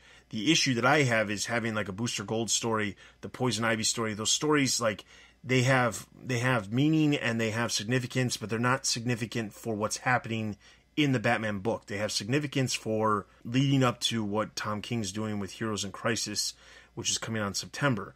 And, you know, as a backdoor pilot for something that's already been, has already been announced back in February or January, it doesn't make a lot of sense for me to be getting a story about Poison Ivy, who ultimately ends up being a troubled person who needs to go to the sanctuary. We don't need to see Booster Gold mess up so badly that all these people die and he has to live with it and then he has to go to the sanctuary. Those stories don't make any sense in the placement of let's get to the wedding. Meanwhile, we have these preludes that Tom King himself is contradicting, plot points that are happening in the actual book, saying, well, the best man is not actually going to get revealed until Batman 50. How much stuff can you really reveal in one issue? I know it's a little bit larger than normal, but seriously, how much can you really put in one issue to explain? Guess we're going to find out. Yeah, I mean, I cannot wait until this issue because I feel like it is this massive amount of stuff that he just won't tell us. Like, now we're getting this Joker story, and it pertains more to the wedding than some of the other ones, but it feels as if it, again, is just two issues dealing with the Joker. Catwoman and Batman are teamed up to take down the Joker, just like they were teamed up to take down Poison Ivy, just like they were not teamed up, but they both were featured in the Booster Gold story. And it just feels like these stories, like, the issues leading up to it should be where you're finding out about the wedding. You cannot tell me everything about the wedding in one issue. They had the one issue that dealt with her getting the dress, which by far was probably one of the better issues. But the thing is, like, you can't sit here and say we're on a sprint towards the wedding and everything leading up to the wedding is just Batman and Catwoman dealing with, villain of the month or whatever. To me, it feels like if you were going to do some of the stuff that's being done in the preludes, that could have happened in the Batman title. Not the way the preludes are being framed, but some of the stuff. The preludes just could have been issue 48, issue 47. Exactly. It could have just been the and preludes. that's the thing. And that's why I don't understand this. Like, we've got these preludes, but Tom King himself is saying, well, I'm doing my thing and these preludes are happening anyway. Then it just comes across as, really? Okay, so basically what you're saying is, you have full control over the wedding. You don't even want to really talk about the wedding other than the dress until the actual wedding. Meanwhile, DC's realizing, hey, we probably need to do a little bit more talking about the wedding, and then went and got Tim Seeley to do these preludes, and you guys aren't really talking. It just feels like, basically Tim Seeley's come on board and they're not communicating, and then you're sitting there thinking, like, well, what's the point of reading the preludes? Because if Tom King is just going to contradict everything in his own one issue, then what's the point of reading the preludes? I will say this about that. I don't like it either. That being said, Tom King is not the first comic book writer to put fluff issues in to make an arbitrary number. That's true. And I'm not... I know that's... Full disclosure. I know that's definitely I agree with you. I think it's junk. I think that we could have just put the... You know what I'm saying? But this isn't the first time in history that we've had trying to get, like, to 950 or 1,000 in Action Comics recently, right? Where we had to put up with some junk to get... You know what I'm saying? Like, it's happened before. It shouldn't. I've never really got behind the whole arbitrary number thing. Hysterical, since we just celebrated our episode number 250. But I never really got behind, like, the whole arbitrary, like, it's the 50th issue, it's got to be good. Like, they're all supposed to be good. So, I've never got behind the arbitrary number. Like, I have never read a single story. And I mean, the greats, Hush, Year One, Dark Justice, you name it. And thought, you know what would have made this story really good? If this first issue had been number 50. Like, you know what I'm saying? Like, it just doesn't matter. I get why they do it. And here's the truth, Dustin, you know this, when we look at the sales numbers, number 1s and number 50s and number 100s sell more. Yeah, they do. They do. They absolutely do. Yeah, and I mean, we just had the sale numbers for May posted up, over the weekend, and Spider-Man number 800 was the top seller for the month. Because it was number 800. Yeah, exactly. Like, that's it. And I think the month before that it was Action Comics 1000, or maybe it was split because they had like multiple editions of it, but that was still the top number seller, one selling unit. Yeah. So, like, as much as we can sit here and kind of like pan on, and I agree with you. Like, I think it was silly. We all know this. This is a business, right? So, I don't know. I think it's an unavoidable thing that sucks. Does that make sense? Oh, yeah. Like, I wish it would never happen again, but when we're going to be staring down the barrel of Detective Comics 1000, I just think we're going to be doing this dance all over again. Yep. And unfortunately, our hopes of what was going to be happening in Detective Comics with after Brian Hill, the next writer coming on board is for another short arc, and it's James Robinson, who has literally been like the fill-in of the year. He keeps coming into all kinds of different series to like fill in the gaps. It better be Grant Morrison or something at the end of this rainbow. Like, you know what I'm saying? Like, if we get there and it's some guy I've never heard of, don't take that wrong, insert name of some comic book guy I've never heard of here, right? But 1000 needs to be Morrison or Johns or, you know what I'm saying? Well, it's going to be a collection. I'm sure it'll end up being just like Action Comics, where it'll be a collection. Don't do the collection. Just do a story. Like, sorry. It'd be great if they set it up into something where it was like, okay, we are now going to put a huge A-list writer on the book, and we are going to put a huge amount of effort into what's happening. And at that point, it'll be like Batman number 75 will be right around the corner or whatever. But the focus, it can turn towards Detective Comics, because honestly, Tom King has been like, it's right now it feels like the Batman universe outside of Detective Comics has been the Tom King story. I mean, that's how it feels. And that's not necessarily his fault. It's just the way Scott Snyder was when he was on Batman. He had really a lot of control over what was happening in a lot of the other titles. This time around, Detective Comics, did its own thing, but not like completely ignoring everything else that was going on, and did its thing. But at the same time, you still see, you don't see any reference to the other Batman title. Like, nobody in Detective Comics was talking about a wedding. You don't see anybody in Batman talking about the other characters that don't pop up, like Tim Drake and Stephanie and Cass, and how they're not focused when they show the Bat family and things like that. So it's just one of those things where it's like, I just hope they get to a point where, like, hey, Detective Comics 1000 is coming out. Let's kick off like a huge event or a huge story. Because like Action Comics, with the collection they did, it still was like the launching point for, the Man of Steel miniseries that's happening right now. It was still the launching point for Brian Michael Bendis on Action Comics and Superman. So I'm really hoping that they do something. What if it's three Jokers? As big.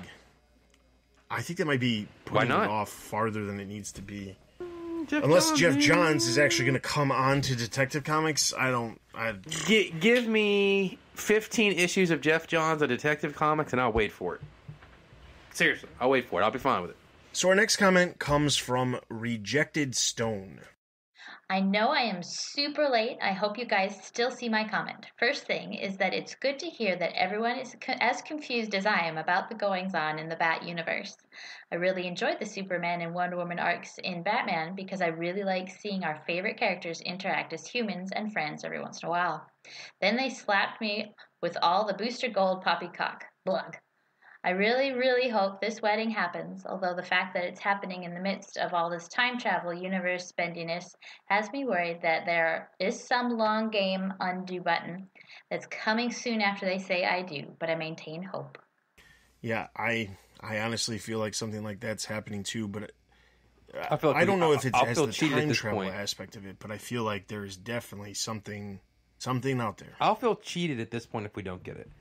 Only because this would be the most build up for the No, I'm not saying I don't think it's going to happen. I think what he's saying is that he's thinking that there's something that's going to happen to basically undo the wedding within a certain amount of time. See, this is going to sound maybe awful, and it's not meant to. If they want to undo the wedding, per se, in the future, and I have no doubt that will happen, because the character of Batman's gone through a lot of changes over the years, right? And let's face it, a married Batman isn't going to stay forever. I'm not an idiot, right? But when that happens, I want the story of their marriage ending in divorce or separation to happen. Like, you want to make him single again, do it. And by the way, Dustin, I think you're right about this carpet going to be yanked out from underneath us, right? But if you want to have them break up, then that story could be as compelling wrote properly. You know what I'm saying? Oh, yeah. Like, so don't waste the opportunity of two people who legitimately love each other that just can't get it to work because all the other stress in their life. Like, that could be such a story for so many people. You know what I'm saying? Like, don't waste that opportunity. Please don't. Like, they're not going to stay married forever. I'm not dumb. But just don't rob us with some Flash, trickster, time travel, or whatever it is, hijinks. Just tell us the story. Agree. And don't forget, they're not actually legally going to be married at all. That's true, too. And that's probably the stupid carpet, but... That would be some A-level BS. Yeah. I also have hope that the next round of new book announcements has a Batman and Robin-esque book. In my opinion, Tomasi's run was some of the best character work on Bruce and Damian to date, and I'd love someone else to pick up on some of those themes left open. Detective is kind of filling that gap a bit, but has pretty much left Damian out. Yeah, I agree. I would love to see a Batman Robin book, but ultimately... And it would give us 3 books again. Here's the thing. Ultimately, I think I'd rather see Tomasi... I mean, we know that Tomasi's going to be doing Super Sons. We've seen some of that relationship with Bruce in that book. I don't think that's going to change. I think that's going to be the place where it keeps happening. The one thing that I think is more we can live with that, right? Kind of. Oh, yeah. Like, I'm okay with that. I mean, like, the thing is, if I was going to have Tomasi on a book, Super Sons is a perfect book for it to happen.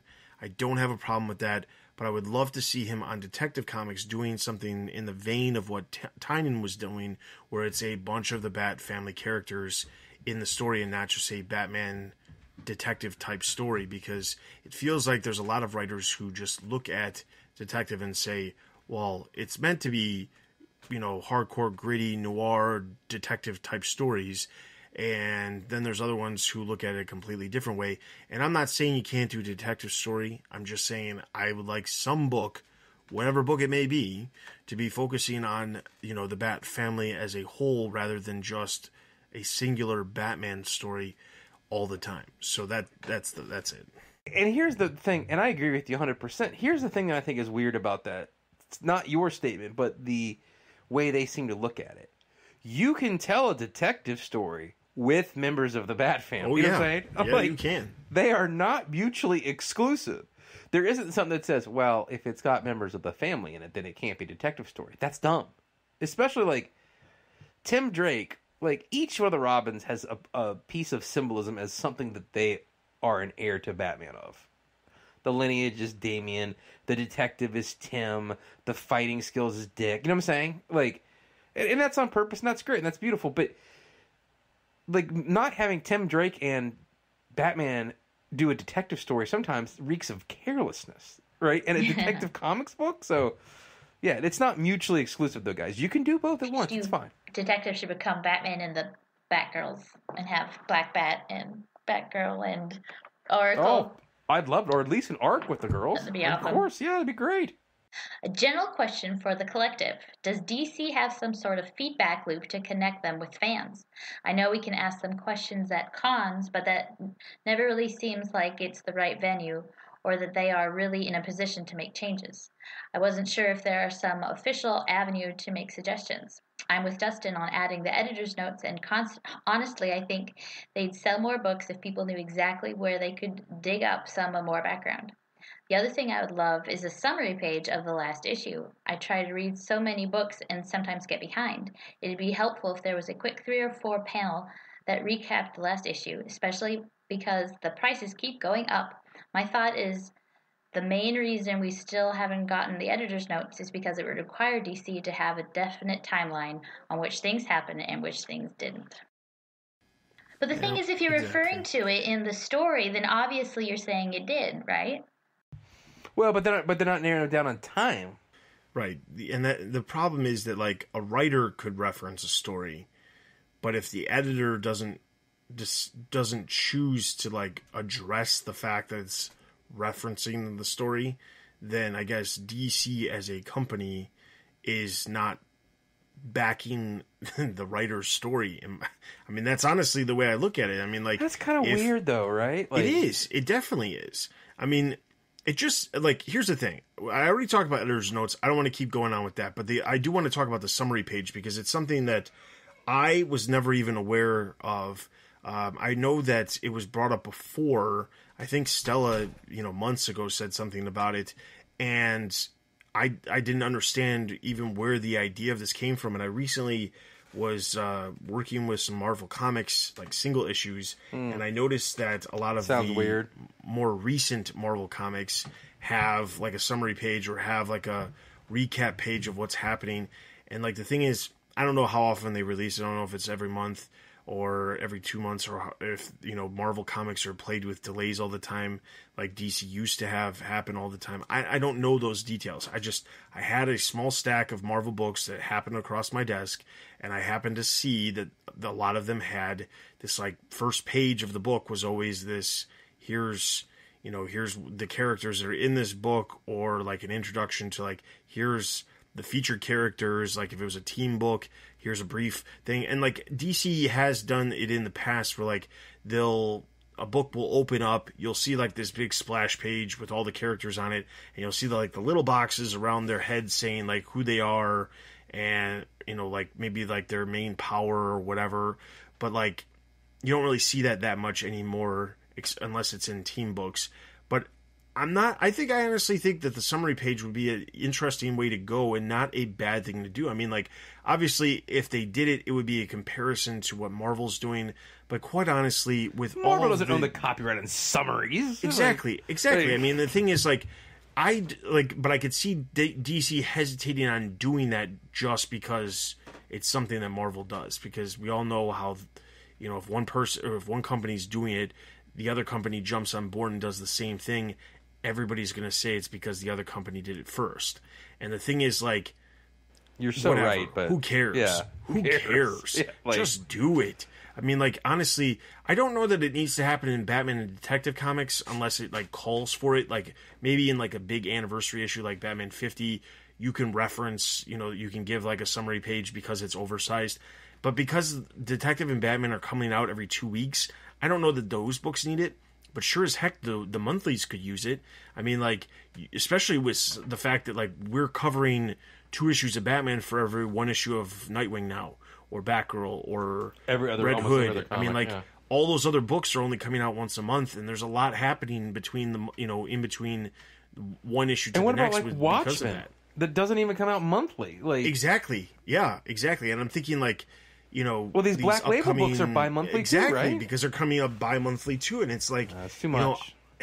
You have to figure out a way to, like, make it, because the problem is that, like, if you pay attention to sales numbers, sales drop over time, and it's not just because it's not just because the writer or the creative team is not doing a good job. It's because you get to a point where it's impossible to get into a story. I mean, like, you could pick up trades after the fact, but trades don't get collected as quickly as the comics are coming out. Like, certain trades don't come out until at least 3-4 months after they finish. So the thing is, like, if you wanted to, let's say, for example, you wanted to pick up Justice League, or, like, for example, this past week, we had Titans special. On the top of it, it said, coming out, fallout from No Justice. Well, unless you go back and buy No Justice, you're not going to know what's happened. You're clueless. So you don't know what's going on. I mean, and like part of it is most of the time they do a good job of at least giving you enough information to know what's going on. But yes, the summary page is something that probably needs to be done right alongside the editor's notes. I mean, like, they really just need to get into the habit of, like, DC as a company not relying on just the writers. And honestly, maybe Batman does need that, because maybe that summary page could be the editor saying, I want to fill in some of the gaps that Tom King's leaving out there. But, like, on a more basic level, and this has always been my argument about digital comics, everything, you want to make it easier for consumers to consume your product, right? Like, I get a thick stack of comics every month, or I read a lot of DC titles, not just Batman ones. I don't read Marvel comic books like some other weirdo on the show, but I wasn't reading them. Whatever, dude. Right? Like, whatever. Unless you're reading Shazam, old Shazam, Captain Marvel comics, I don't know what we're talking about here. But think about this. Like, even as a dedicated reader who has read DC Comics monthly for as long as he can remember and takes the time to host a Batman podcast every 2 weeks, there's even times where I get into something and I'm like, what happened in Wonder Woman last month? You know what I'm saying? Like, and I'm consider myself a fairly astute reader, right? Like, it's been a month since you've read a title, and you've read probably a lot of other things since then. And a lot of these characters we're seeing in, like, I don't know why I'm sick on the Wonder Woman part of this, but they're in Justice League, and you see them in a Superman story. And so by the time you get back to Wonder Woman issue, you may have seen her 3 other you know what I'm saying? Exactly. Like, and then especially when they're different versions of the characters too, because that's happened multiple times too. Yeah, like you get back and you're like, wait a minute, wasn't Batman, wait a minute, he was in this thing. Like I don't see where this would, again, I find it very hard to believe that a guy's sitting in a room and someone goes, and it doesn't have to be a summary page. Sometimes, this is purely personal, and I get where the summary page would be fantastic, especially if it had editor's notes in it, but even do you remember like the old ones, Dustin, like the old Detective Comics or Batman's, like at the top of the page would just be like, narrowly escaping from Scarecrow's fear toxin in last issue. Like, you know what I'm saying? Well, like, I don't want to go that route. But I mean, I see what you're saying. You know what I mean, like, it is. It's one of those things not where, like, that difficult. if you end an issue with the cliffhanger, but the next issue picks up Remind exactly me what where the it was. cliffhanger. I mean, like, I don't want a page of the comic that I'm paying for, meaning, the creative team is creating 20 pages or whatever. They're creating that many pages of work, written work and art. I don't want one of those pages wasted on having to recap what happened in the last issue, especially when the issues are as expensive as they are. I mean, like, you're just eliminating the amount of story and content that I could get because you're just doing what was in the last issue. But if you put, like, honestly, I just think about all those years that we got the DC Comics, and in the very back there was like 4 pages that had nothing to do with the comic. Yeah. It was like, here's Channel 52 news, and there's some random like piece of ambush art bug. that has Always nothing to ambush do with bug. it. Yeah, ambush bug, and like the DC Nation stuff that occasionally that's back there every once in a while, where you see like, here's an announcement, this is coming up, or here's a sneak peek at something. Like, those are cool, but I feel like that stuff's been chopped out now because they actually have the DC Nation magazine. And if that keeps happening, that stuff was probably not going to be back in. But, like, that's just less stuff that's in the book. So the thing is, like, years ago, in the 90s and before that, you had the editor's page where, like, the editors were answering questions from fans. Like, fans would mail in their questions. And this goes back to what he was asking, what Rejected Stone was asking about when it comes to feedback loop to connect with DC. Twitter, there is none. There is literally none. Because you can go to a convention. At DC Comics. Yeah, you can go to a convention and you can ask them their questions, and they're going to get, like, especially when you ask them a question where it's like, like a legit question. Sometimes they just stare at you blankly, and everyone just like looks at each other like, I don't know, what are we going to say? We can't really say anything, or they just straight out lie, and like, it is ridiculously annoying. Perfect example of this was years ago at C2E2. There was a Batman panel. This was way long ago because Mike Martz was still the Batman group editor. Mike Martz was moderating the panel, and on the panel was Dustin Wen and a bunch of other artists, and there was a couple writers. But I stood up, I talked to Dustin Wen the day before about, just different stuff. And I asked him at the time, I said, so when do you think we'll see some more, Little Gotham? And his response was, well, I don't know. You'd have to ask DC because, I'd love to do more. I work for them. That's, it's up to them. So I got up at the panel and I figured, well, I'll just present this because maybe somebody at DC is actually listening and saying, hey, somebody wants more Little Gotham. So I stood up and I asked my question, and Mike Martz looked at me and was like, what's Little Gotham? And then he looked at Dustin Wen, and Dustin Wen's like, and then Mike Martz is like, well, we may see some more next. And I'm just like, what? Thanks. Like, not even like, oh, well, we appreciate the fact that you're interested in something, or like the person who actually did it didn't even say anything. It was ridiculous. So, like, Dude. It's one of those things where, like, you go to a panel nowadays, and now they even have less time. They dedicate. You go to San Diego, and you're lucky if they give 5 minutes to questions at the very end. Most of the time, they're just rehashing news that they have talked about and released like the week prior. It's a press conference now. I mean, so I don't believe in trolling people on the internet, but I do believe in trolling people in real life, right? So in real life, I have been trolling Ethan Van Sciver for like 12 years, right? So every time, for some reason, it seems like every convention I go to has Ethan Van Sciver. He's like always there, and I like his art. But about 10 years ago, 8 years ago, whenever it was, like, he's had this thing where he was like, we're going to make this atlas of the DC universe, right? Like, we're going to do this atlas. It's going to be all the maps. Where is Gotham City? Like, and every time you ask him about it, like, it's in development. He's been saying that for 12 years. Like, it's never going to happen.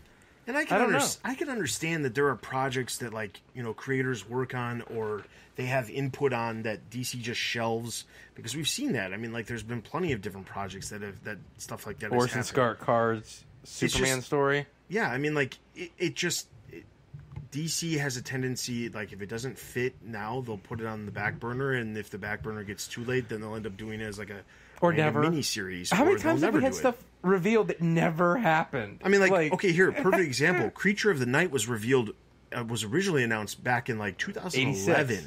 Yeah. Not 86. 2011. 2011, and we sat here years and years waiting for the series, and it finally came, and now we've gotten 3 issues, and the 4th issue is going to take like 7 months to come out for whatever reason. But dude, and like, I'm sorry, but if it's a mini series, like if it's an ongoing, I get that an issue's got to come out every 2 weeks, and sometimes that, you know what I'm saying? But if it's a mini series, if I'm DC, unless it's like Watchmen or something like, even Watchmen, but if it's something that has to happen on a clock, I'm like, your Creature of the Night story, let me know when you get all 6 issues done. And that's the way it should be. And then we'll put them out over 6 months. And the thing is, like, it's one of those things where, the fact that it was announced and talked about 7 years ago, and it just came out, in 2017, the first issue. It's like one of those things where it's like, why did it take that long? And now we don't even have all of the issues. The 3rd issue was delayed extra month. The 4th issue has been delayed. And I know that there was like John Paul Leon and Kurt Busiek made some sort of comment on Twitter about, we really appreciate the fact that you guys want the book. We had some health issues that came up and we couldn't finish when we wanted to, so it's still coming. But the thing is, like, why was DC working on having a book released that didn't have the 4 issues done? I'm sorry, but like, in this time and age, it makes no sense not just to have the story done. It doesn't. Like, why would you need to change it? Unless you had to rewrite and redo the entire last issue, I don't understand why you announce something 6 years before it comes out, 6 years later it comes out, and then you have to basically delay the last issue for like 8 months. And there's some artists, like, what was it, Brian Hitch, when he got Justice League or JLA? Oh, yeah. Right? Yeah. When they were like, he's going to be writing and drawing it. And we were both like, yeah, right, that's going to last like 2 months. Like, Hitch is a good artist, but he's slow.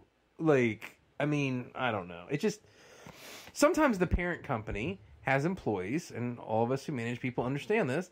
And there's times where your employees tell you something, you look and go, you're not doing that. You know what I'm saying? Like, but that's what they got to say here is like, we're just going to draw it next month. Make sure you assign them to something that actually works with their skill level. I mean, like, it's a known fact that Brian Hitch is slow. slow. You don't put him on a book that needs to be coming out every month because it's a marquee book like Justice League. What did that last? JLA. Like 3 months? Seriously, before it was. And then by the time it was funny because by the time Rebirth happened, they still hadn't released the final couple issues. Did they ever release them?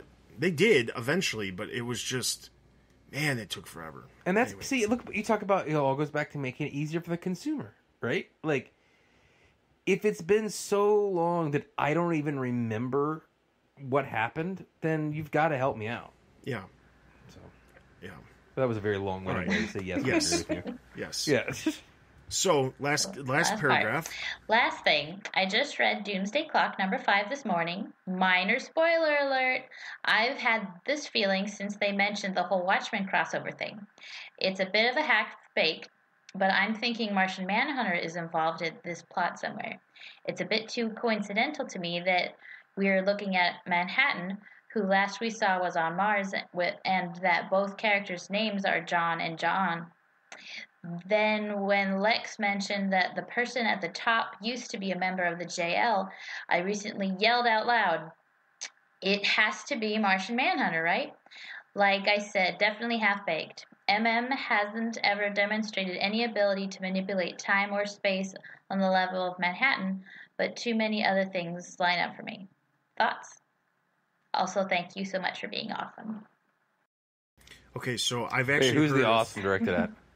It just says all of us or says one of us or also thanks. Yeah, it just says. I think it's for everybody. Yeah.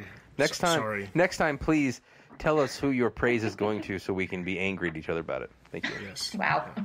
Because that's all we need: divisions amongst the ranks.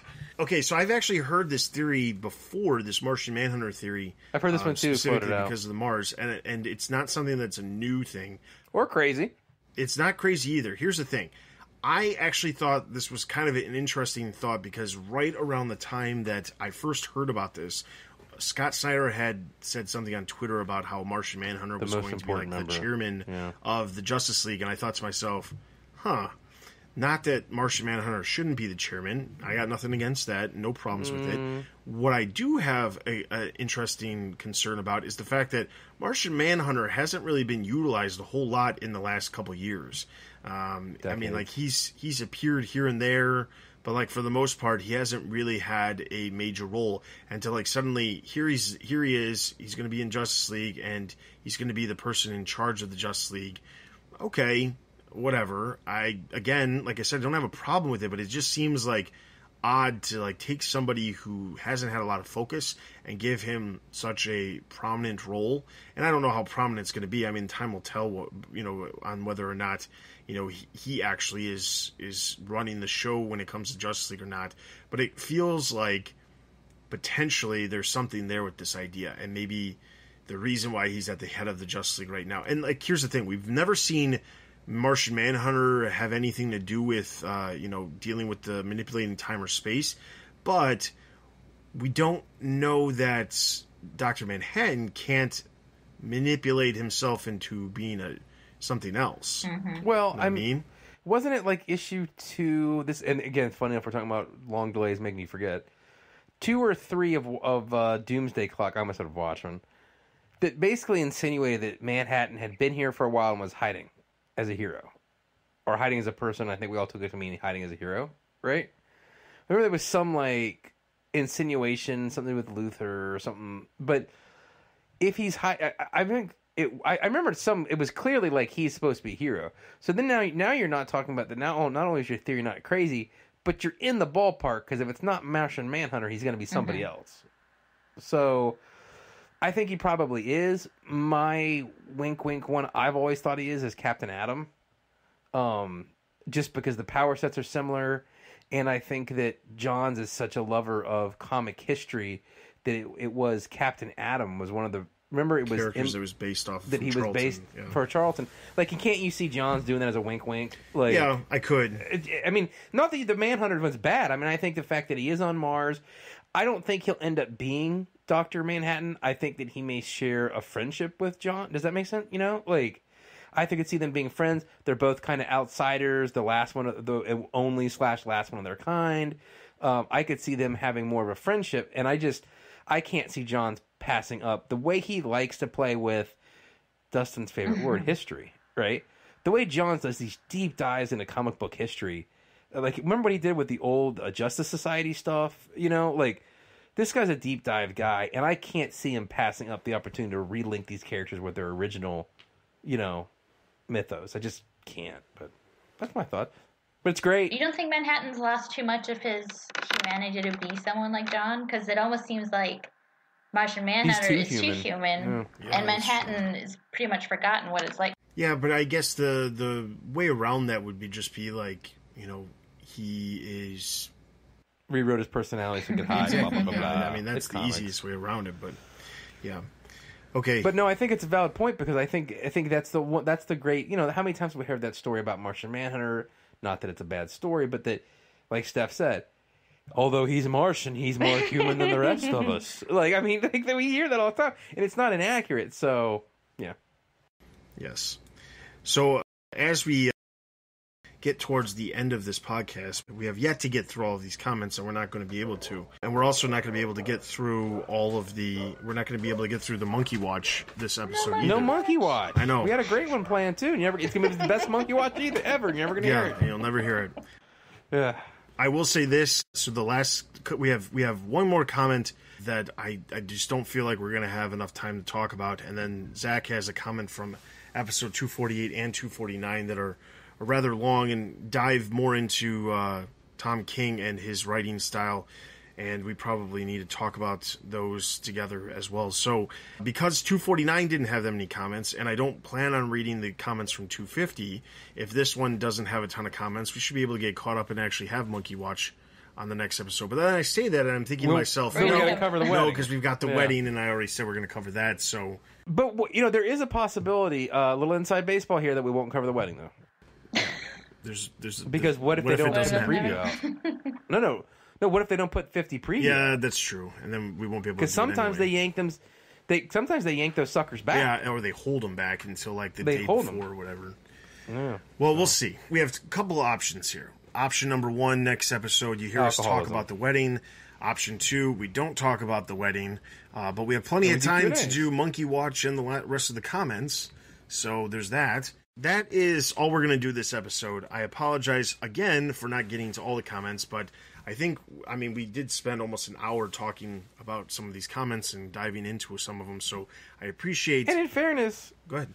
You know, I did keep the Batman conversation to a minimum when I did the book. So it was only a couple minutes. So, I mean, like, yeah, we definitely tried to make sure that we had enough time. It's just, obviously, you guys got some really great questions. That you guys are awesome. You want us to discuss, and we've got some great discussion points when it comes to your guys' questions. So, with that is everything for this episode. I want to remind you to head over to the website for all the latest news related to movies, TV, merchandise, video games, and, of course, the comics. Also, be sure to follow us on Facebook, Twitter, and YouTube for all the latest news and videos from the Batman universe. Leave us reviews on iTunes. Those are always greatly appreciated. Check out all of the other podcasts that we have to offer. There's a ton of podcasts that we offer on the Batman universe for you guys to check out, so definitely do that. On top of that, leave us your comments for the next episode, and I promise you we will do our best to get through as many of them as we can. We're just going to keep, I'm not going to skip them. I'm just going to keep, pile them onto the future episodes until we cover them all, because all these comments are really great, and I don't want to skip any comments. And we appreciate them. Genuinely, all kidding aside, we greatly appreciate those of you who comment. Yes. All right. So with that is everything for this episode. This is Dustin. This is Ed. This is Steph. You've been listening to the Batman vs. Comic Podcast. See you guys in 2 weeks.